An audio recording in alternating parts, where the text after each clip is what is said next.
I'd like to wish you all a happy holiday. Whether it is Hanukkah, Christmas, Festivus, or even Saturnalia, enjoy the great harvest and season of giving. We here at 86 Charles wish the best to you and yours. Get fat, drunk, and be merry. Go ahead and blow your load, go for it. Get it all out of your system, now f*** you. 86 Charles is brought to you by Amazon. This is your last chance to stop ISPs from messing up your internet. The FCC just announced its plan to slash net neutrality rules, allowing ISPs like Verizon to block apps, slow websites, and charge fees to control what you see and do online. They vote December 14th, but if Congress gets enough calls, they can stop the FCC. If you use the internet at all for anything, this matters to you. This is very important.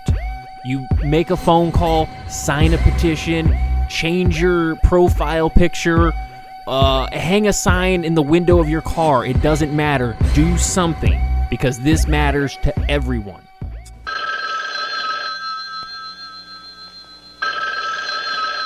Hi, this is Charles. You are full of bullshit, my friend. I will sue you for everything you have. I will sue your ass. Welcome to 86 Charles, with your hosts John Darby and Travis Spencer. And with that, welcome to 86 Charles. Travis Spencer, hello, sir. John, I'd like to say happy holidays to you. The holiday season has begun. How was your Thanksgiving? Thanksgiving was not bad. Nice. Was not bad. Nice. Didn't work, which was nice. Ooh, did you have some turkey? I did have a little bit of turkey, yeah. I had a little bit of turkey. Wow. I watched a lot of football, and I was very upset fantasy football-wise. But other than that, pretty solid day. Tough weekend for you, bro. Sorry to hear that. Well, I mean, it turned out okay in the end, but that Thursday was pretty rough. I got my bird handed to me. I got to give credit to Virgin Airlines. I watched 2 football games on the plane. One of the most enjoyable plane rides ever. Just, you get to watch 2 football games on Thanksgiving. Might be the way to do it. Who needs family? Who needs any of this? Just get on the plane. So you flew on Thanksgiving Day? Yeah. I took off that morning. Interesting. Watched both games on the plane. Pretty good. Cut out a couple times here and there, but pretty good overall, I got to say. Impressive. Just to even have it as an option is pretty good. Yeah. And then, luckily, got to New York, got to Brooklyn, had some turkey. Didn't even watch the third game because, thank God, what a piece of shit that third game was. Which one was the third one? Washington, New York. Awful. Ugh, yeah. That was hot garbage. Awful. The only entertaining game was that first one. The Minnesota and Detroit game. Yeah, Minnesota looked good. Good game. All right, enough about sports, and that John. thing kicked the stuffing out of me, so I didn't enjoy it on that level. Well, you deserved it. Stuffing. I see what you did there. Ha. Yeah, you get it. Ha. All right, John, what are we talking about?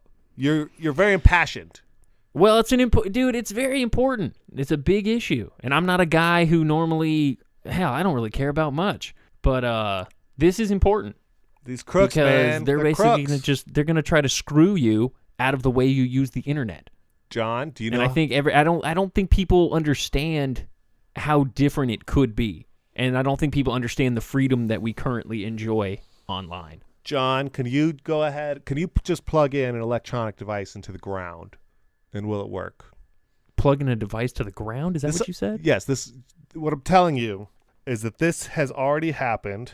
This is the power company thing that already happened, and now let's just rich, corrupt people in control of resources, essentially, is what it is, just bleeding every last penny out of it. Water, power. Look at Tesla and people getting killed over the centuries of trying to make new power. Now it's the internet, man. It's like we had a nice free ride, and now they've got their filthy, disgusting fingers in it, thanks to some asshole who... What was he, a lawyer at Verizon? Is that what he said? Yeah, he was I forget. I think what is it? Arjit Pai? Something to that effect. Something like he that. He was the top lawyer at Verizon, and now he's the new chairman of the FCC. Yeah, And a he's shit trying to pie. gut all the rules for basically free internet. Who Not appointed free a as in cost, but free as in experience. Yeah, a shit pie. That's his name. A shit pie. Who appointed a shit pie? Who appointed him? Who do you think? Your boy. Donald fucking J. Trump. Holy shit! What a fucking surprise, John. Yeah, no, it's not a shock at all. Anytime, and especially in this administration, but anything that can possibly screw middle class, lower middle class, underclass, and benefit billion-dollar corporations, like, you better believe it's coming. It's so They have disgusting. no It's interest in awful. preserving anything. They will take money from anyone and anywhere that they can get it. Well, and what's gonna happen, John, is this is just gonna create like this is gonna widen the black market. It's gonna make the dark web darker. It's gonna make the Mariana's web deeper. Like, But do we're you gonna think that start that's a having to good thing? connect. Maybe. Like, prohibition eventually led to actual regulation that was legit. Well, I don't know. That's maybe a bad example because that's still. Yeah, that's a terrible example, actually. No, it's awful. That's a great example of why we need to preserve it as it is. It really comes down to it's a First Amendment argument. You know what I'm saying? It's like we should have access to free information and speech. You know, it's like once that starts getting channeled through these channels, it's like watching NBC, or it's exactly how they want it with us watching MSNBC and Fox News, right? They want us to. I agree, because the internet is the last safe haven of, I don't know, I hesitate to say equality, but in a sense, it's the last chance for, I mean, on the internet, anybody can be anybody. Right. And it's like, how many people have we've seen that have become success stories because of the internet? Those stories will all go away if they end up gutting this net neutrality. John, I don't like think certain people will not have access to the internet in the way that they need. Right. That's the scariest And thing. even those of us that can still afford access will be paying more for access. Right.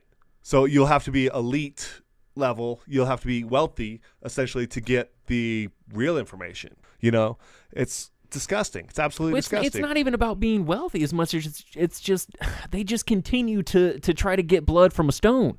No, I mean, but that's the truth. It's like, okay, so it's like going to be the only way you can get full access to the internet as we have it now is going to be to pay what, $150, $200 a month or something ridiculous. It's just to pay to pay premiums.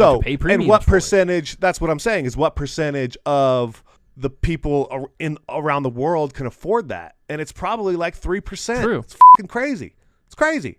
Like, this is why we have libraries where you can go check out a free fucking book. You know, it's like we need to pass information, and information should be free to everybody. Equality. A shit.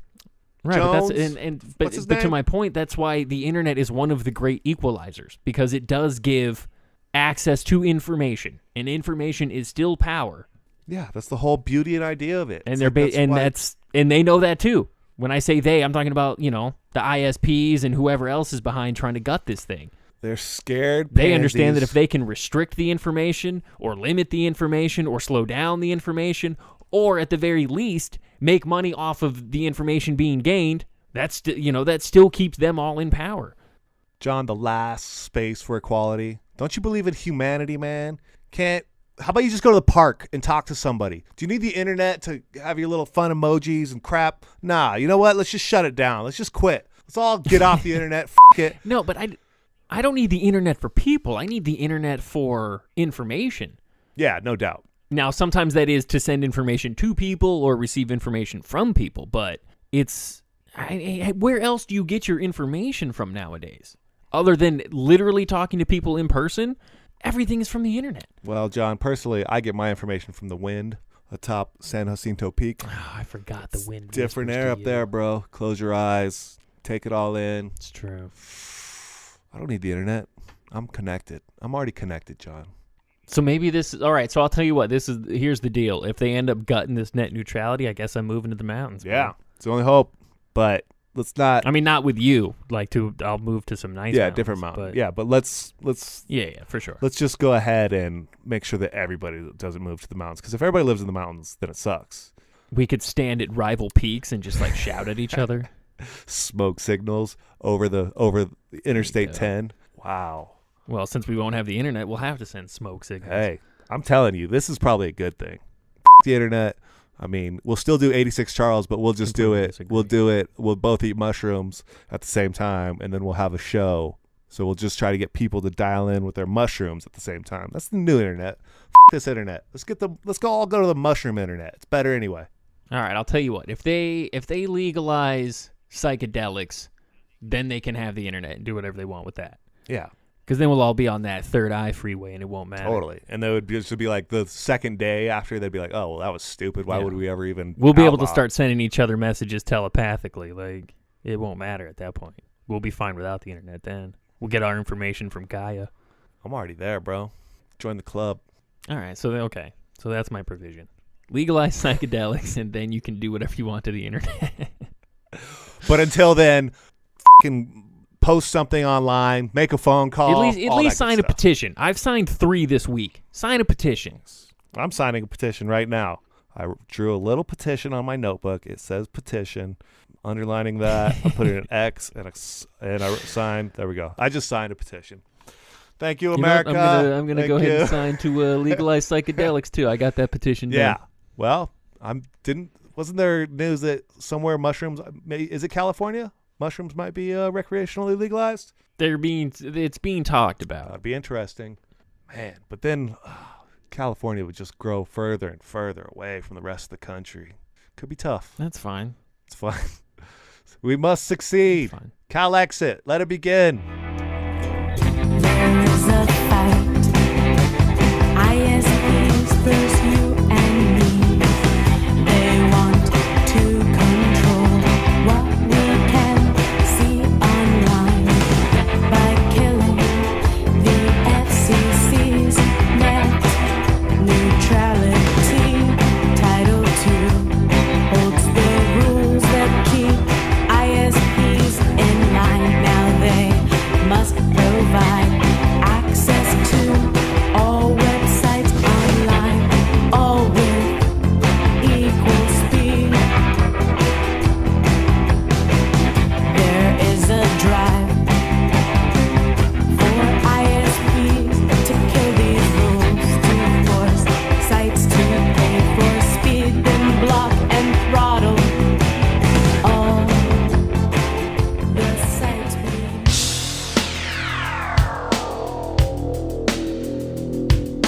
a modern-day warrior, mean stride. Today's Tom Sawyer, mean pride. Rush sucks. You like the Red Hot Chili Peppers? Bring them up. I like young, athletic guys. Ginobili. Nobody can defend that guy. It's Terry fucking Bradshaw, man. Just popping greenies, man. Paul McCartney's probably buying up a shitload of it right now. If Paul McCartney came out and was like, "Hey, I want to punch you in the face," I might let him. She was going so fast, she almost hit me in the head. After all these years, Yoko Ono, still a dick. Well, and guess what? Matthew Perry. Might be the fucking ultimate glory of all. Farting is like God's miracle. Wouldn't that, in essence, make you God? Fuck you in the brain, John. Butterfly in the sky, I can go twice as high. Take a look, it's in a book, a reading rainbow. 86 Charles, 86charles.com.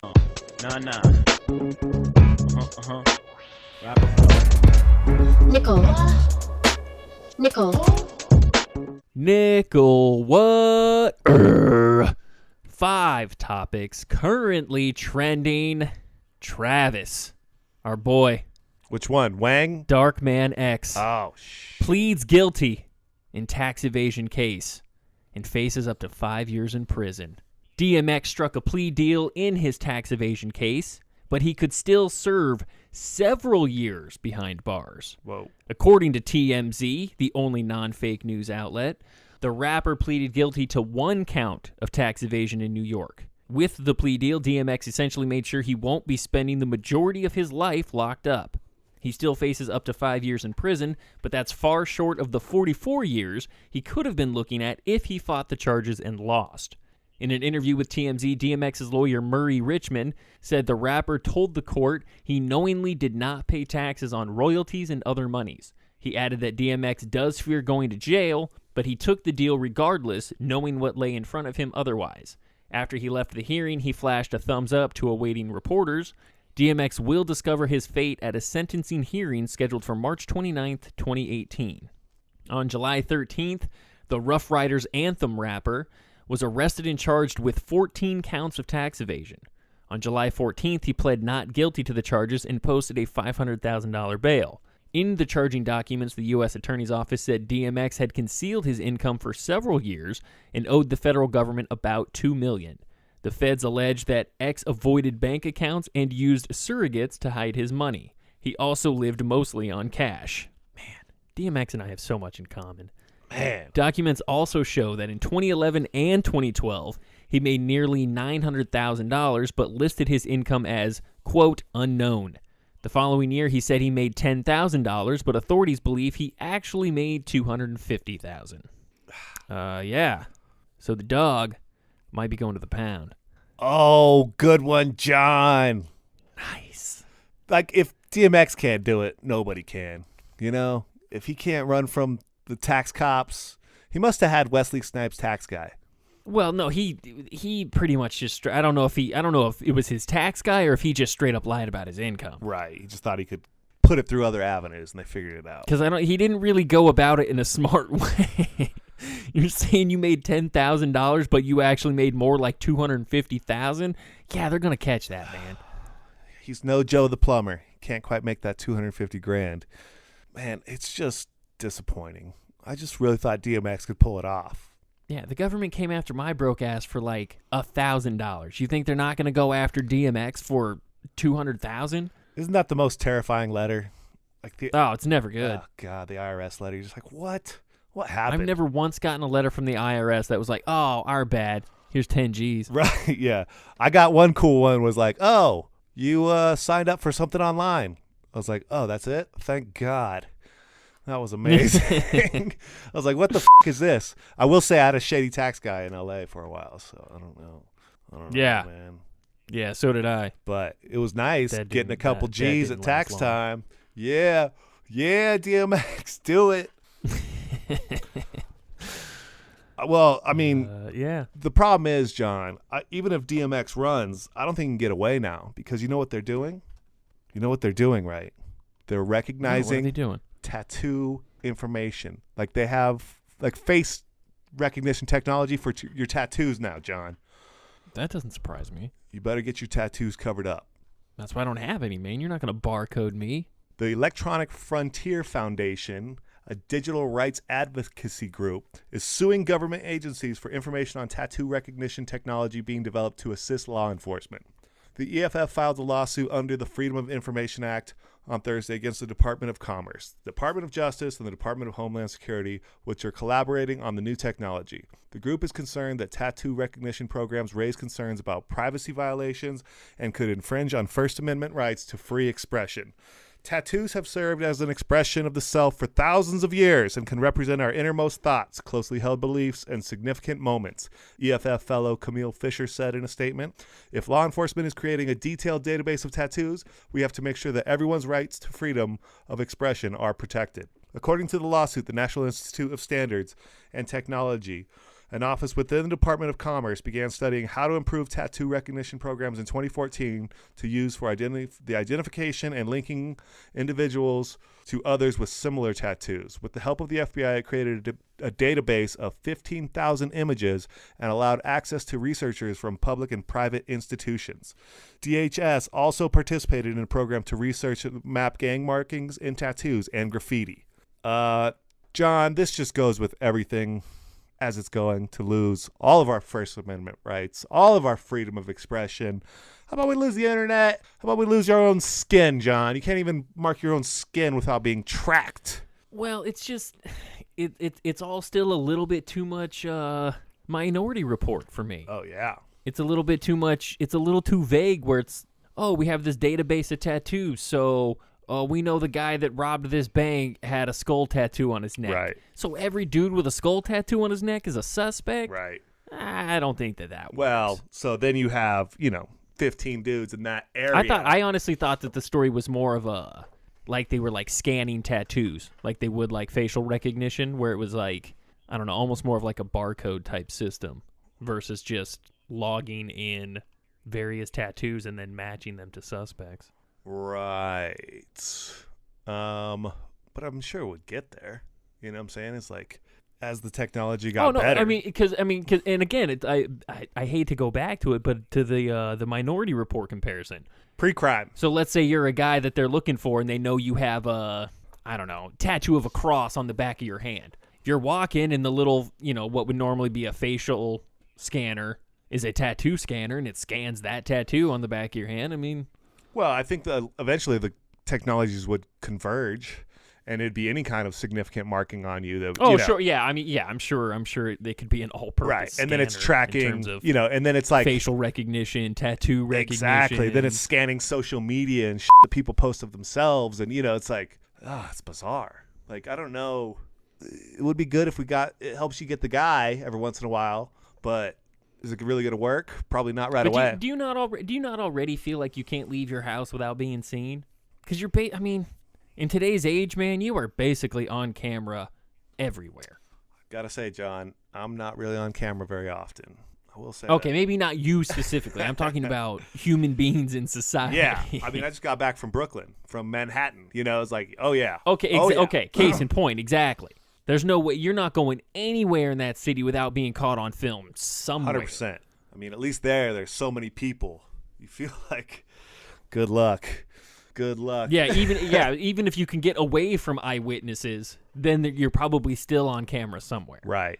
Here it's not cameras that I'm avoiding. It's like the same people over and over, Old Joe. Well, it's the wind, right? No, I embrace the wind. I never avoid the wind. Well, if the wind is whispering to you, I imagine it's whispering to others, and what is it whispering? Not everybody can hear the wind, John. I don't think you can hear the wind. Oh, I'm aware. Oh, are you kidding me? What do you think fills these lungs? Marijuana smoke? No, it's the wind. Oh, the weed. Because I'm one with nature. I'm one with the planet, with Earth. The wind is in my lungs. The river is in my veins. Are you done? The sun is in my heart. All right, and the moon is in my mind. Let's just tell whatever your next story is. I have nothing. For having just made that up, that was pretty good. That was pretty good. Speaking of the sun being in my heart, guess what they've done, Travis? I cannot even imagine after that. Scientists create a patch to repair damage caused by heart attacks. Biomedical engineers at Duke University, shout out Coach K, developed a heart patch to cover and repair heart tissue damaged by heart attacks that's just as strong and active as real tissue. The study surrounding the advancement, published in Nature Communications, details how this new patch is an enormous step forward in repairing dead heart muscle. Quote, right now, virtually all existing therapies are aimed at reducing the symptoms from the damage that's already been done to the heart, but no approaches have been able to replace the muscle that's lost, because once it's dead, it does not grow back on its own. The study's lead author, Ilya Shadrin, told the Duke University Pratt School of Engineering, quote, this is a way that we could replace lost muscle with tissue made outside the body. After a heart attack, the damaged parts of the heart tissue die and do not regenerate. Instead, the heart develops scar tissue that cannot transport electrical signals, essential for proper beats, like a healthy heart does. With scar tissue, a person typically suffers from heart failure and other deadly complications. Over 12 million people worldwide experience these side effects. The patch, in theory, would cover the dead muscle and provide a bridge for electrical signals to travel for a long, extended period of time. It also discharges enzymes that promote the recovery of damaged parts of the heart that didn't die after a heart attack. It's made up of human stem cells derived from embryos and others that were induced into their... Ooh, I'm gonna butcher this. Pluripotent? Pluripotent? Yeah, sounds good. Able to become any cell from any part of the body. These stem cells grow cardiomyocyte cells responsible for the muscle contraction that makes the heart beat, fibroblast, the framework of the heart tissue, and endothelial and smooth muscle cells. those that create blood vessels. All of the cells are, quote, rocked and swayed into specific spots onto a jelly-like substance where they grow into the functioning patch. That is some science, dude. Damn. What the hell's going on? They're going to fix our hearts? I love stories like this. Because this is, I mean, God knows how much work has gone into all of this and to create all of these individual pieces that eventually became this patch. But I love when there's something that just seems like, hey, this is just an actual solution. John, do you love stories like this because your heart has been broken? Well, no, it's because I don't have a heart. Oh, so you think that this will help you grow one, like the Grinch? Yes, I'm hoping my little coal black heart can grow twice its size. There's hope for you. No, this is amazing. Like it's just a little jelly put a little stem cell. It's like a little caviar with some chips on, or with some on a cracker. Yeah, it's like a stem cell caviar. Yeah, you just throw it right in, throw it in the heart baker oven, and everything's good. Did you give any derived from embryos? Any idea of how long it's going to see or how long it's going to be before we see it in practice? The patches are currently an appropriate size to be tested on rats. A human-sized patch would require a bigger, thicker version that's fully avascularized, something that provides a tissue with blood cells. Quote, we are actively working on that, as are others, but for now, we are thrilled to have the size matters part figured out. Let's just give it up. So they are going to be testing it's going to be a rat patch first. Let's give it up to the scientists that are doing the hard work out there. They're not sit there crying on social media, whining about stuff. Like this is brilliant. Yeah, I like it. And can I just say, and I've probably said it before, and I'll keep saying it, more stem cells, more stem cells, more stem cells. Are you saying more dead baby fetuses, more dead baby fetuses? Is that what you're saying? Yep. That's exactly what I'm saying. Man, John, should we just let the people die? Just let them die. No. Now, see, I disagree. I am more of the mind that I would rather save the people we already have versus making new ones. Yeah. Because I feel like the odds of saving someone here who's a better person than one that we're going to make, I think the odds are in the favor. Yeah, but won't it be? It's going to be. Everyone's getting worse by every day people get worse. You know who's going to get like the first one of these? Every new person, by definition, will be worse. You know who's going to get the first one of these is Dick Cheney, because that dude literally doesn't have a heart. Like, you think it's funny to joke about it, but I don't think he has a heart, right? He's got like a little machine. It's going to be Dick Cheney. That's probably true on some level. Yeah, he's got some kind of thing that's keeping it beating, I'll tell you. He's not the only one. 8 years ago, I would have sat here and said, F Dick Cheney. I hope his heart explodes before this ever happens. What is this bullshit? Dick Cheney is the least of my concerns right now. What is this bullshit? Cheney's like a lovable uncle compared to what we have Bush now. and Cheney get a free pass now because Trump's such a fucking idiot. People are like, no, still hate during Bush administration, I would have never thought that someone would supplant. This is the greatest entertainment of our lives. That was a real disaster that led to this. This is just pure entertainment.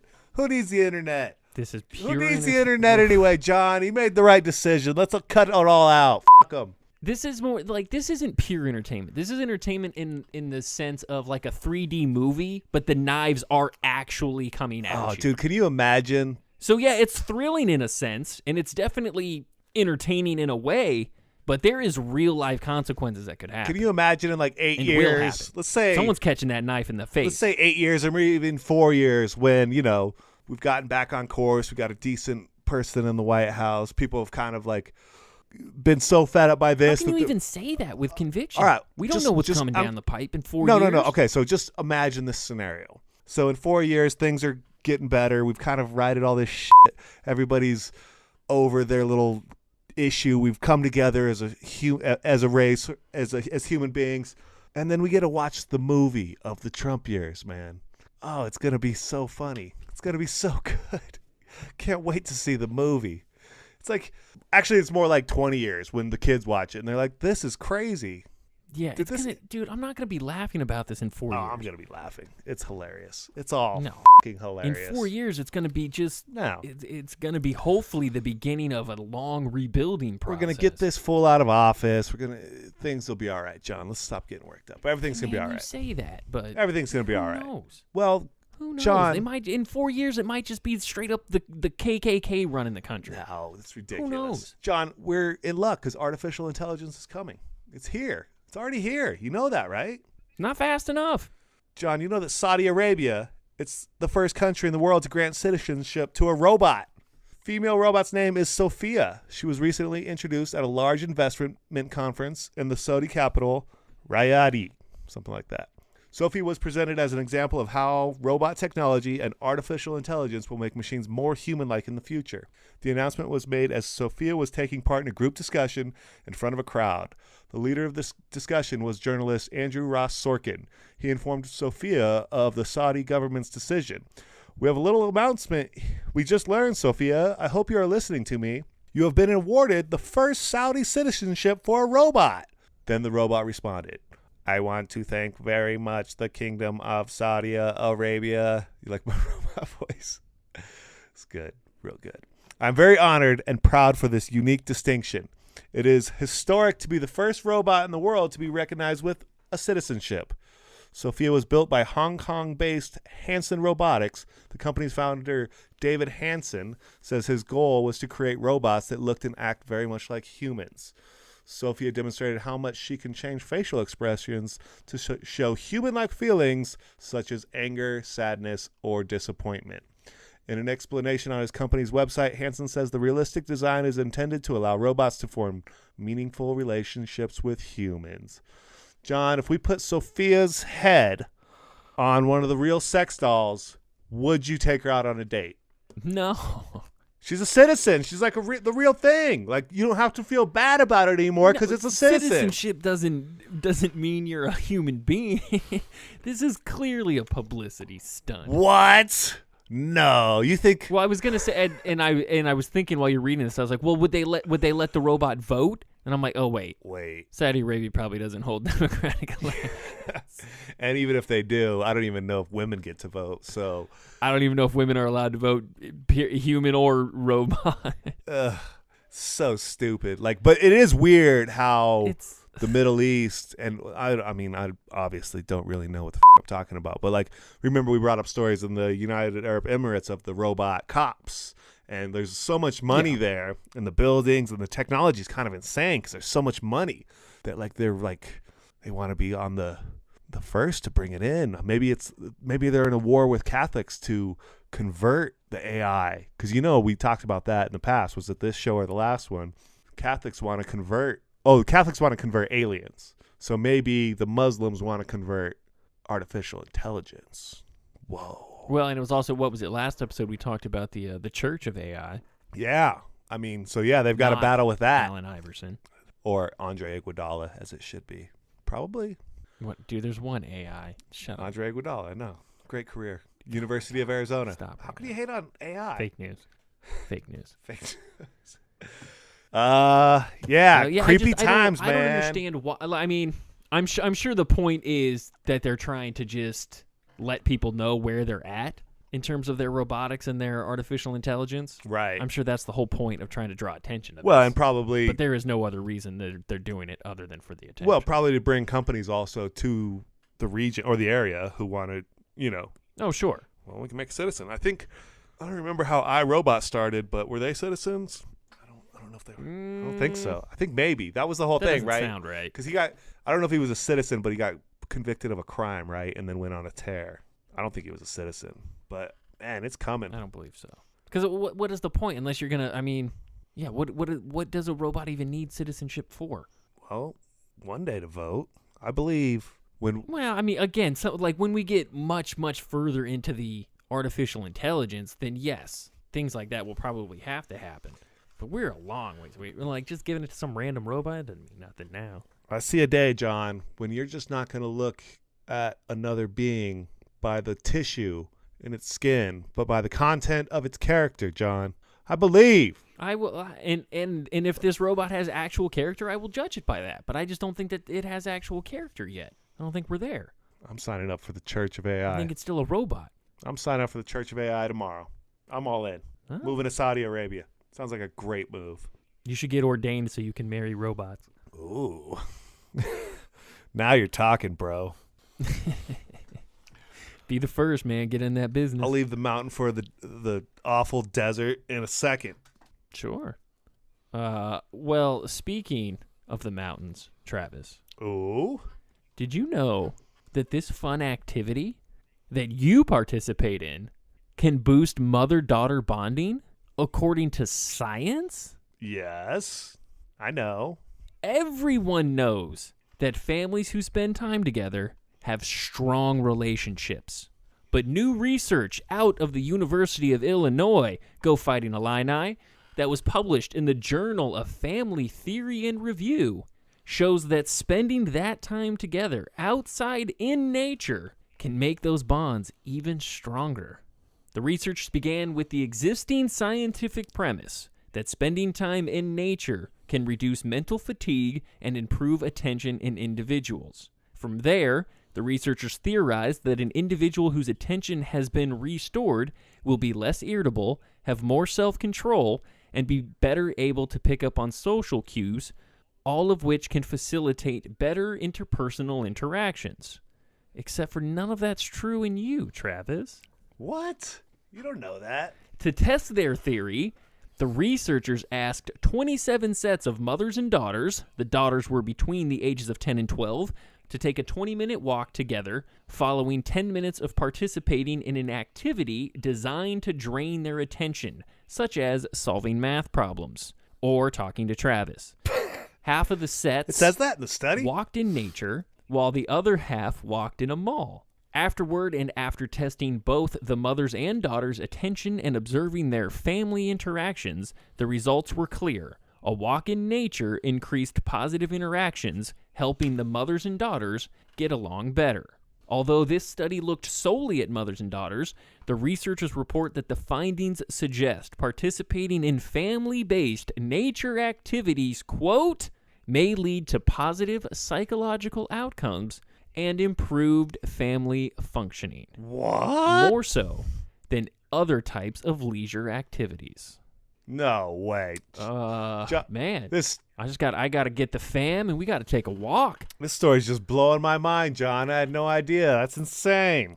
You know how I was telling you that you should come I up thought that here? this was all kind of common knowledge. I mean, I guess they probably broke it down more scientifically, but You know how yeah, I would imagine if you spend 20 minutes walking around with your kid, not on a phone and not in front of a TV, it's probably going to be pretty good for you. thanks for this article. Thanks for this amazing science breakthrough. This just in. I brought it more to make fun of you because you always talk, well, you got to get out in nature. Yeah, man. It's like, yeah, no, we get it. But you know what? Thank you for actually reading this, because you know how I'm always telling you should come up here. We should go for a hike. Like, I've changed my mind. I don't want to do any kind of actual bonding with you. Now I'm definitely not doing that. Fuck any of that. Now I know I am supposed to be in the middle of the concrete We're cool. jungle. Let's go ahead and keep it because I'm usually like watching a game when I'm talking to you and like checking my phone, and so, like, it's way better this way. Yeah. Oh yeah. I'm as dialed into you as little as I possibly. It's bad can. enough to hear your voice, let alone to see you. But then I was We don't agree on much, but it's like the words in my mouth are coming out of yours. dead on. Well, I mean, what else do we have to say? We've kind of nailed that segment. It's like, Although it's you probably don't have the article up, but there's a picture of a mother and daughter and a dog lovingly jumping in front of them, and I'm just picturing that's you and me holding hands, walking through the woods. yeah, I guess it'd be a stupid cat though instead of a dog. we could find a dog. I know a cool little dog named Ted. Hang out with him. Bring him around. Done. Yeah. Done deal. Ted's coming with. Ted's coming with us as we go hand in hand. I can't wait. Bonding. The bonding experience we'll have will be phenomenal, my friend. Phenomenal. Please go out in nature, walk around. The higher the elevation, the better. Go earn it. Both of my brothers have daughters. Go take them on a walk, man. Yeah. Good. Quit being jerk-offs. Good call. Go walk your daughter. Wow. Doesn't sound right. Now, go on a walk I have with to your ask, daughter. How about that? When you walk your daughter, do you still need to bring a poop bag, or is that not a thing? I think you always bring a poop bag just in case, because you never know. And you need some snacks. Don't forget snacks and Any sunscreen. chance to say poop bag? Snacks, sunscreen. Now we're gonna have like an epidemic because of the study of people going on walks with their daughter and then they get stuck like on the top of a mountain because they didn't bring anything. We're like, oh, Well, I actually hope the next study is, hey, when you're out walking and bonding with your family, it's better for your digestion if you poop outside. pooping outside is amazing. It's good for you. It's really good for you. Makes you feel good.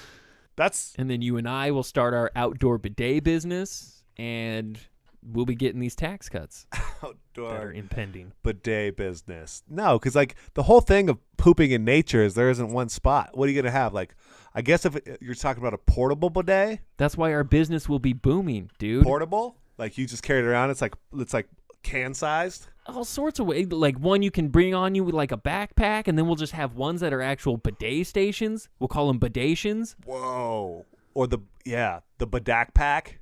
The bidak pack that you can switch out at the bidet. All right. Shut up. We can't put any of these brilliant ideas on the internet. Well, it's not going to matter because nobody can fucking hear us because it's all going to be shut down. I was going to say, what, Rick's going to steal this idea? Come on. He's not even going to be less able to motivated than we are. How's he even going to get the podcast? He's going to have to buy a special package and like, where do we get a cut? If we're included in a package, you know? Like, where's my cut? Well, you know what the real problem is if they gut this net neutrality, we're going to lose our one listener, and then we won't even be able to do the show. That's what I'm saying. We're screwed. We'll still do it. We'll just do it to the wind. We better get this bidet business going now. We got like 2 weeks. All right, guys. It's time to eat mushrooms for this next segment because we're going to do it. We're not going to record anything. We're just going to do it over the Mushroom Network. Done. Robbing from the needy, make we life so hard, so lost, you know you're not easy. Dirty Babylon, you're sleazy. Robbing from the needy, make we life so hard, so lost, you know you're not easy. But I know that it won't be long before the children stand up strong. I know it won't be long before the children stand as one. Jesse's favorite part of the show from last week.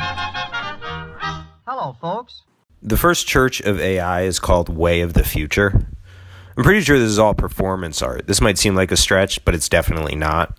If you remove the "of" from the acronym, the religion would be called WTF, which is exactly like in the movies or on SNL or anytime there's a spoof company and the acronym spells out the message that's supposed to be hidden. Come up with your own examples, please. I've laid the foundation. How much work do you expect me to do here for Robot God's sake? You can't just create a God. If you do, wouldn't that, in essence, make you God? If you're the God controller? I think the underlying message here is that we already worship our technology, and WTF is that all about? This is Jesse, and finding religion was my favorite part of last week's podcast.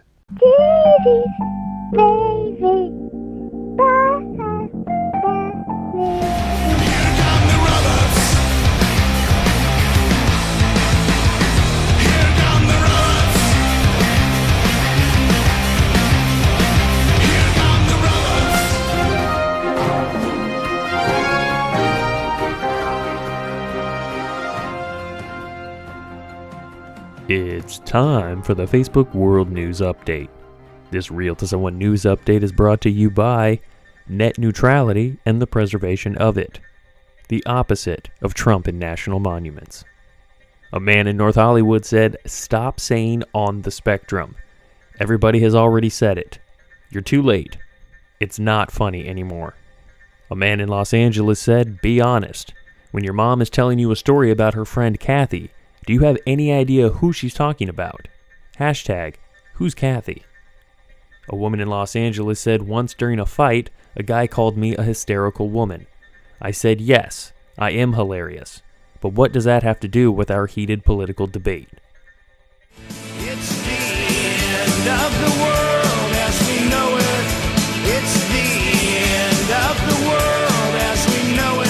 And I feel Net neutrality. FCC Chairman Ajit Pai is following through on his plan to repeal these government regulations. You, I think, do this better than anyone, sir. Well, thanks. It involves a basic concept of how the internet is governed. Do you want it to be governed by engineers and entrepreneurs, or do you want it to be run by bureaucrats and lawyers here in Washington? Starting in the Clinton administration, there was a consensus on light touch regulation. We would let the market, as opposed to micromanaging regulators, decide how it was governed. That changed in 2015 under Obama and So tell us why the Washington Post is wrong. Tell us why the Washington Post. Well, there's a spectacular amount of misinformation out there, and I predicted this in my Wall Street Journal op-ed. And I said, look, there's going to be a lot of anti-market ideology you'll hear about how the internet is going to be destroyed, how consumers are going to be harmed, and it's simply not true. Well, I've been wrecked by the FCC. Push my take over freedom from me. I've been wrecked by the FCC. They want to control what I hear and I see. I've been wrecked by the FCC. Push my take over freedom from me. I've been wrecked by the FCC. They want to control what I hear and what I say. Bit of bit. They don't care if it's text, data, or video, whatever it is, it's just a bit. And you have your pipe that's allocated in different ways, through a lot of different mechanisms. But net neutrality at its base says all that data should be delivered together and no one should have priority. So if there's no priority for television and it's just part of the open internet and delivery, your traditional television watching the evening news, it's over. It's over, right? And I predicted this. Your traditional television watching the evening news, it's over. It's over, right? Government regulations. Cuff you very much, the FCC. Cuff you very much for fining me. $5,000 of cuff, so I'm really out of luck. That's more than Heidi Fleiss was charging me. Unfortunately, I can't tell you. I haven't spoken to them about it. I haven't even had a chance to review the complaint. Obviously, we've been pretty busy on some of the plans that we've been rolling out. But ultimately, we'll see where it goes, either in negotiations or in court, as I understand it. You know what? You can't argue with that. The FCC, the Federal Communications Commission, decided all by itself that radio and television were the only two parts of American life not protected by the free speech provisions of the First Amendment to the Constitution. I'd like to repeat that because it sounds vaguely important. The FCC, an appointed body, not elected, answerable only to the president, decided on its own that radio and television were the only two parts of American life not protected by the First Amendment to the Constitution. And why did they decide that? Because they got a letter from a minister in Mississippi. A man in California said, "All hail President Trump. Keep enforcing law and order and keep deporting gangs and criminals. Our president does not care if you like him. He is good for you. Like bad medicine, you must ingest. All hail President Trump as he secures our country and shames the lawless and the gangs and the criminals and resistors. All hail President Trump, a leader that will lead you all whether you like it or not. Those that don't get in where they fit in get ran over like gangs with no territory." A woman in Boston said, "My ass is like a muffin. Dense, great, and not where dicks go." This Real to Someone news update is brought to you by net neutrality and the preservation of it. The opposite of Trump and national monuments. Dad's got notebooks. We don't know what's in her notebooks. She's gonna show us all her notebooks. Little yellow pad. Okay, here I am with my friend. What's your name? Marlo, How old are you, Marlo? 5.5. Wow, you look good for your age. I thought you were at least 3. Oh. Yeah, so Marlo's 5.5, and I am teaching her to write in a notebook, right? Yeah. So this is a Milquarius standard notebook, one of the usuals, and we're writing with a pen. We were writing with a gold crayon, but it was hard to write with a crayon. Do you like crayons or pens better? Pens. Pens, right. That is the correct answer. So what we started doing was we were writing poems. And so Marlo, although she's only 5.5, can actually read maybe better than a significant number of people that I know. I'm not thinking of anybody specific when I say that. Anyway, so we were reading earlier, and then we said, hey, we should start writing down some poems. So Marlo said, oh, I have a poem. It's called everybody has a name, right? Yeah. So I was like, oh my God, Marla, that's genius. That is a great name for a poem, until I realized it was a poem that they taught her in school. She didn't make that up by herself. But I was really ready to think that she was a super genius instead of just a genius. So we wrote down that poem. We wrote down another poem. And then he said, we're going to do our own poem. So this is going to be the first poem that Marla has ever written in her whole life, right? Yeah. Yeah. So what this means is we used a notebook to write Marlo's first poem on December or whatever, 2017. And then in like 15, 20 years, when she's a super famous genius writer, you guys will be able to say, we have Marlo's first poem. Isn't that amazing? Yeah. Right? So I'm going to tell you the tricks for writing a poem, which are now in this notebook, which are come up with things that rhyme. So I know that's not the only way to write a poem, but she's 5.5. I can't teach her like about slant rhymes. I can't teach her about anything else. But she's pretty good because she knows that go and row rhyme and shout and out rhyme. So that was pretty smart, right? Yeah. What rhymes with think? Bink. Right. So bink isn't a real word, but it's pretty impressive that she came up with her own word, and I think it's a good word. So maybe we just start using the word bink, and it'll be a word by the time she's a famous writer. Anyway, so what did you tell me you like to do the best? Sleep, drink, and eat. Right. So Marlo basically has the exact same likes and dislikes as 97.4% of the people that I know, which I find very impressive in a young person. So she likes to eat, sleep, and drink. Now, she might not like to drink the same things that some of you guys might like, but she has her own very special likes and dislikes, right? What's your favorite thing to eat? Tomato soup. Tomato soup. But do you like tomatoes? No. Right? Because they're gross, right? Yeah. See, so we're totally on the same page about that. I like tomato soup, but I hate tomatoes. That makes us interesting women. What's your favorite thing to drink? Apple juice. Apple juice? That's great. Some people like to drink cider. That's like hard apple juice. You've never had that yet, right? Yeah. What? Yeah. You had cider? No. Right. Did you smoke and have Baileys? No. Why? Because I'm a kid. Whatever, smoking and Baileys. Whatever. Okay. So here, what rhymes with eat? Beat. And? Feet. Feet. And meat. Meat. Right. Okay. And what rhymes with drink? Besides bink. That's okay. I don't want to put you on the spot. I got it written down. So I like to eat, and then beat, feet, and meat. And then I like to drink and wink, bink, and think, right? So then this is our poem. I'm going to read the poem. This is Marla's poem. I really like to eat, but I do not want to eat beets. But I also do not want to eat my feet, and I don't want to eat meat because she's a vegetarian. But I would really love a tree. Yay, Marla, that's the best poem ever. Thanks. You're welcome. So Marla and I would just like to say to you, what are we going to say? Merry Christmas. And Happy holidays. Oh, that's really good. And Happy New Year. Yay. So we hope that everyone has a lovely new year full of beautiful notebooks and pens and rhyming words like Baileys and cigarettes and Haley's and bajigarettes. Fligarettes? Do you know anything that rhymes with cigarettes? No. Me either. Have a nice week. Happy Christmas. Happy New Year. Happy Hanukkah. And if we have to do another podcast before the end of the year, we'll come up with something. Wait, what? Good. Okay. Say bye. Bye. Just talking over cigarettes and drinking coffee. You know, my heart fell down. Love that last I found.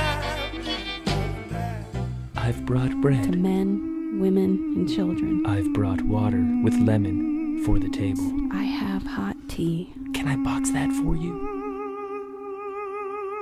I'll bring your change. My name is Dan Sturgis, and I'm 54 years old, and I studied to be a car designer, and I've worked in trying to reinvent transportation for a long time, and which I really love. It's been hard, but I had a job up until about 4 weeks ago. So my work story is about the day I went into the office, and surprise, surprise, I went into a manic rage, yelled at everybody, and basically quit or got fired or something. So that's a fresh story on my mind.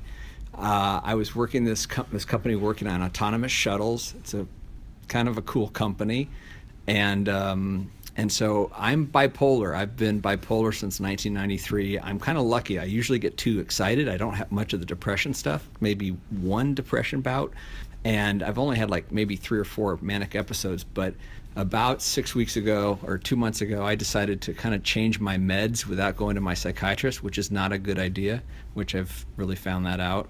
And so I went into this work after I had been about a week changing my meds, and I sat in a meeting, and this guy I was talking to was the chief operating officer, and he says, well, I'm going to be your boss's boss now. And I said, oh, really? And this company like only has 150 employees, and I figured out in that meeting that I was 5 levels down in a company of 150 people. Like, they always do the org charts, over and over, and have all these great org charts. And because I didn't really have a good solid base to my medicine, I kind of went crazy. And I just thought it was so absurd, because here was this company doing autonomous shuttles, and I'd been working in new transportation for decades, really. And I was 5 levels down, and it would go from the CEO. There's a president they were going to bring in, who would be like from Harvard or Stanford or something, and probably wouldn't know much about anything that we were doing. This chief operating officer's background is in submarines. And then my boss at the time, his background was putting ramps into vans for handicap, and I was 5 levels down. And that just like lit me off. And so if you've ever been around someone manic like me, I mean, you kind of get into a demented mode. I mean, it's like I started yelling at the whole office of 20 people for 10 minutes. I just was yelling and yelling. It's like, how could you spend millions of dollars doing this? And how could you spend millions of dollars doing that? I didn't hurt anybody. I did kick somebody's chair in the back, like as I was in this rage. Now, bipolar, I mean, there's a lot of famous people that are bipolar. I mean, you got Ted Turner. They even say Abe Lincoln is bipolar. Ted Turner's bipolar? Ted Turner's bipolar. And there's a lot of people that are bipolar. And I don't have no idea who I would be if I wasn't bipolar. I mean, you couldn't like strip it away from me and like somehow I would know who I was. But it is unfortunate to kind of go into work one day and then find yourself ranting and yelling at everybody from the top of your lungs about how absolutely stupid it is what they're doing, and then like to be like out of a job, and then you're still in this manic episode. And it probably took me 3 weeks to 4 weeks before I really had my feet back on the ground. It's like waking up from a dream and go, did I really do that? And then it's like, oh yeah, I'm living in this new state now, and oh yeah, and it's like, and so it was a really, really weird thing. So that was a really, really weird day at the office, and I was basically terminated for being manic. So did you start taking your meds? Yeah, I mean, as bipolar, I know that it hurts my family, but it hurts my family big time to watch me in this different state. And so, if I don't even do it for myself, I got to take my meds for my family and for people who love me, because they don't get to go for the ride that I go for. And they just see the bad sides of it. I get to actually feel some really amazing things when you're really manic. I mean, you feel closer like being a part of God, and there's really cool stuff that you get. I mean, Carrie Fisher, I was just starting to listen to her interviews about being manic, and she talked about some things that were right on the money, stuff that I've experienced. But it's. I mean, I'm smiling, but it's not a smiling subject. I mean, the family just. I mean, like I was in that manic episode, like. I came back to LA. I was actually walking out into traffic. I could stop traffic. Like, I could stop traffic cold. I mean, I would look at the car coming at me, and I'd walk in front and stop them. And I didn't fear for my life once. But all my family sees me out in traffic, and they think I'm going to get killed. And there are people that go in traffic and get killed. But, I mean, I wasn't going to be one of them. Well, I remember that was the first one. Wasn't it the first one? My first episode was 1993, when you helped write. We went to the TED conference in Kobe, Japan. This was before TEDx. This was Richard Saul Werman's TED conference, and you helped write and put together our presentation, which a couple people I know cried in the audience when they saw this in 1993 about our kind of our vision for sustainability. And I came back from that conference, and I was in my first episode, which to me was like something you couldn't. I mean, I didn't know what was happening, because it's like if I was an alien, I walked in your house and you left your stove on, I touched it and burned my alien hand, how would you know that was going to burn you? But that's what it was like getting diagnosed back in '93. But I've taken lithium for a long ass time, and I started to like change that around and had some problems. Well, thanks, Dan. That's probably. Is that an ending? That's an ending. Okay. Thanks, Dan. Thank you. That was Dan Sturgis, another one of Deb's elite crew. Thank you so much for the story, Dan. That was well told, interesting, insightful. Awesome. Great story.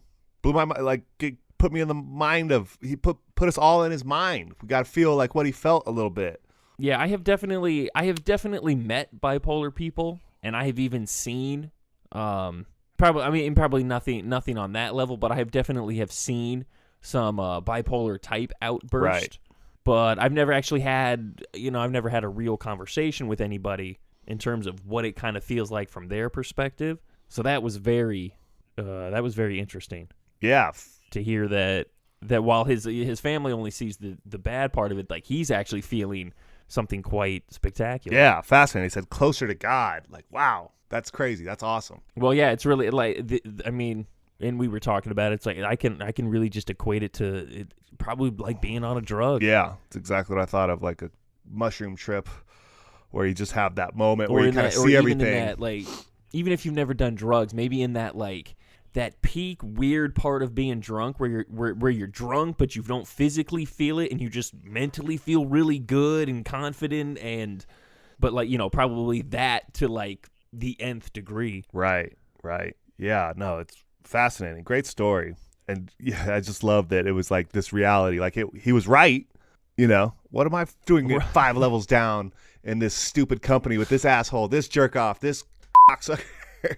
It's like, yeah, but that's all a conversation he probably would have had in his head, or some version of it with his wife at home after the fact, or even been able to, without the outburst or the change of medication, been able to like politely say that in not such a have some sort of more articulate conversation about the corporate structure. Hello, gentlemen. I don't understand exactly why I'm on the 5th level when I have more experience than any of you. But yeah, I mean, sometimes I feel like I want to do that. Kick the chair and just spout cuss words left and right at people. Oh man, it does sound beautiful. You right over there? I'm hearing computers and yeah, this motorcycle is just revving right outside my window, and it is all that I can hear and think about and focus on right now. And I'm about to lose my mind. Go out and take them on. Come on, in the spirit of Dan. It is. I don't know if it's picking it up, but it is just right in my ear, and it's just like, what are you doing, man? Dude, it's time to have your episode. It's time to have your episode. Get out there. I'm hoping he's driving away and not just working on it, because then this is going to just keep up forever. It's definitely this is audible. Insanity. Like, what are you doing, bro? Is it done? All right, I guess I'm just going to have to power through that. I can't hear it now. But you know what is rare about this story, though? What's that? This just happened. Especially for such a kind of volatile story. This just happened. He's just now kind of coming on the other end of that. Links right into our... So this is a very fresh experience. Autonomous shuttles. We always talk about autonomous vehicles. It's like the shuttles are coming. He was in a company. Well, and he had invented a... I don't know, this is a poor description of it, but it's basically like a golf cart. He's the designer of the Gem. And so it's like a 4-passenger little golf cart looking thing. GM. And it's called the Ultimate 4-Passenger Gem Car. And he invented that. That's his. Cool. Yeah, you see those around? It's like a... Yeah, she's like, you've probably seen them in malls or things like that. Yes. And I'm like, if not that one specifically, I've definitely seen some version of that. Literally golf courses, mall security, cruising around, retirement homes, all kinds of cool stuff. They look fun. Are they like electric? I think they're electric. Yeah, she said Dan's pretty much a genius. Yeah. Awesome, Dan.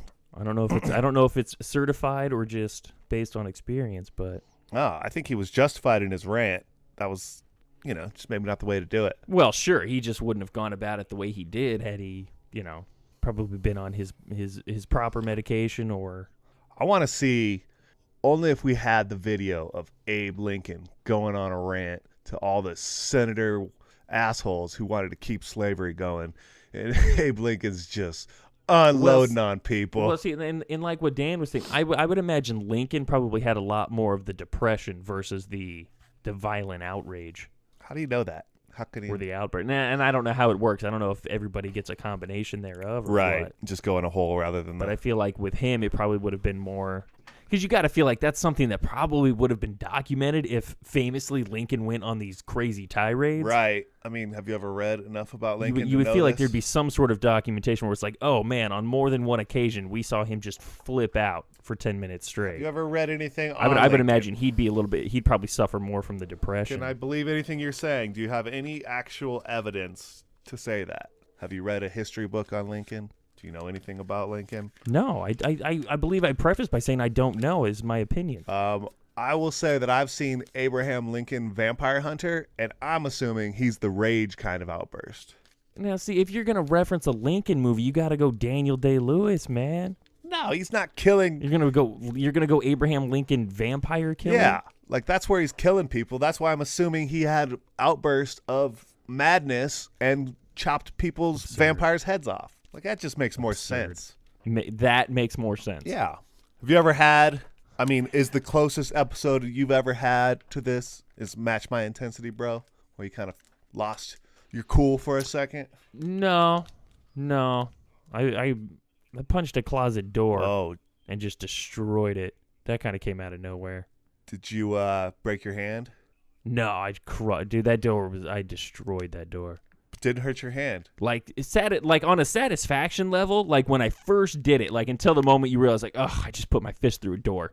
But like the satisfaction of it initially was perfect.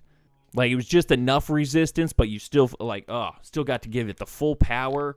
Broke through. It was nice. It was a good punch. How old were you? I want to say late teens. Okay. I think probably late teens. By then I had mellowed out. Maybe 20. Maybe 20. Right. I'd have little when I was growing up, I'd have little episodes and little rage things. Like where I remember I punched a door, I kicked a couple doors, but that was when I was like a kid, you know. Once I grew up. I'll tell you, that is the me wanting to punch things, that is really hard to grow out of.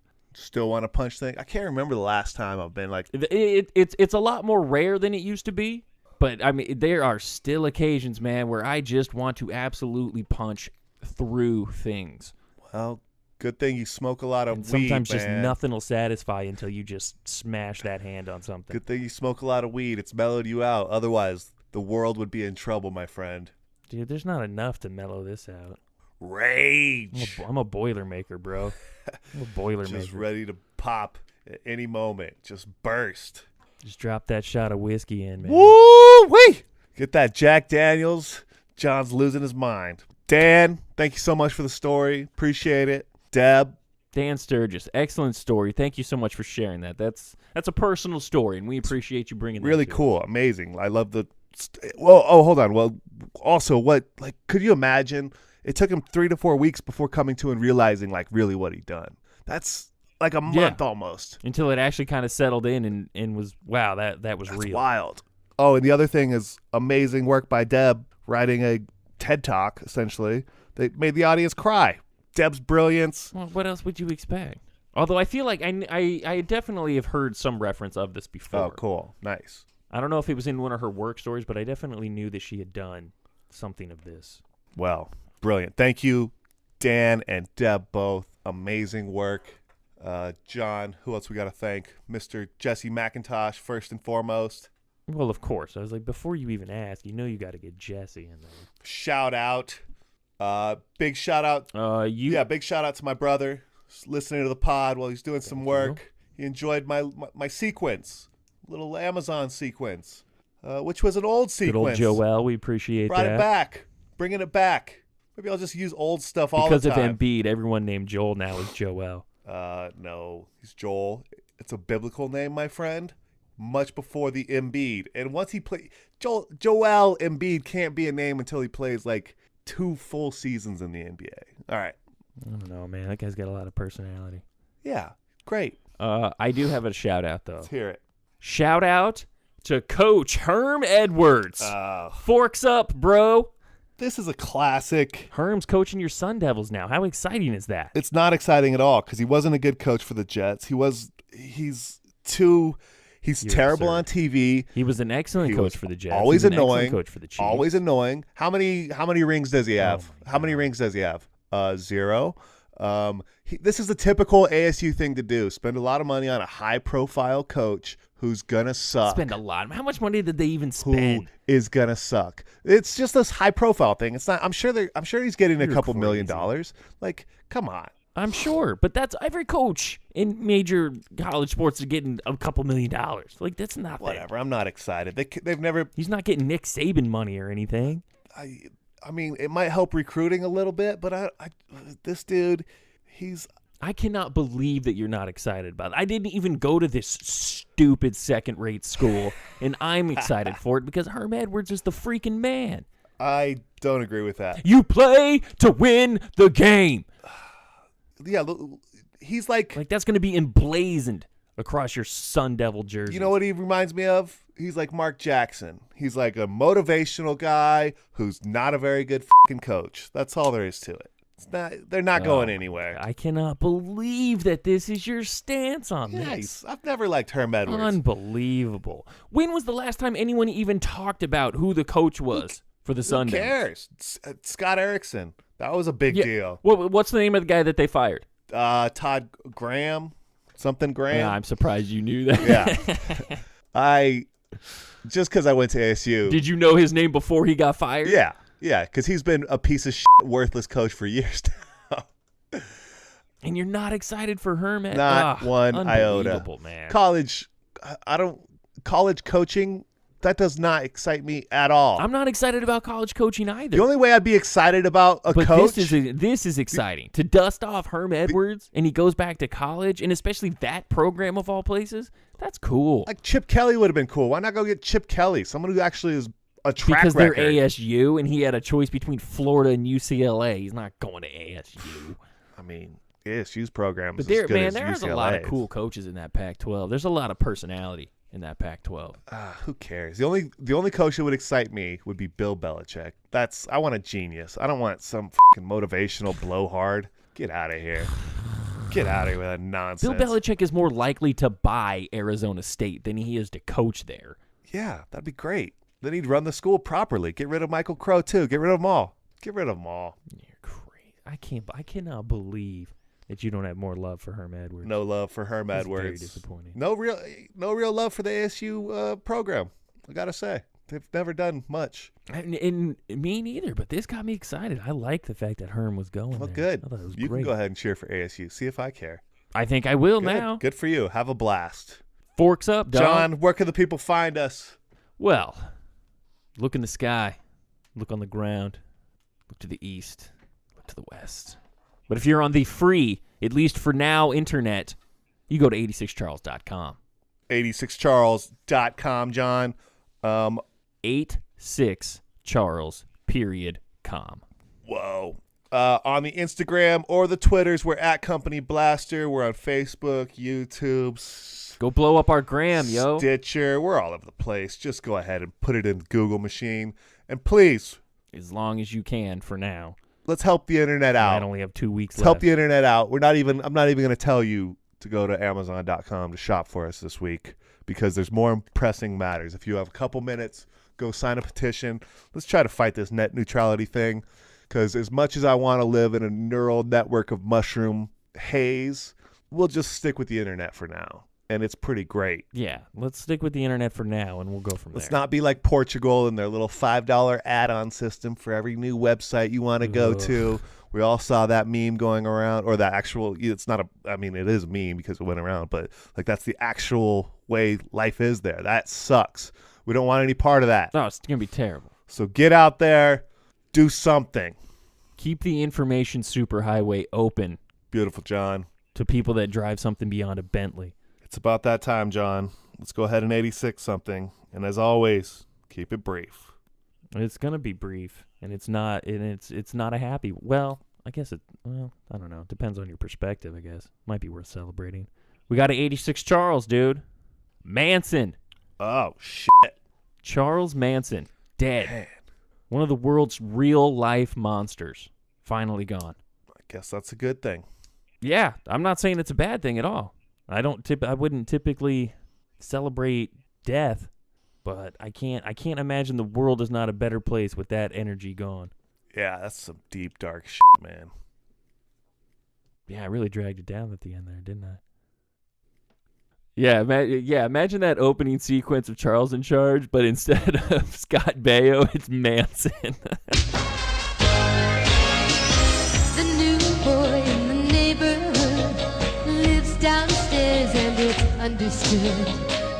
He's there just to take good care of me, like he's one of the family.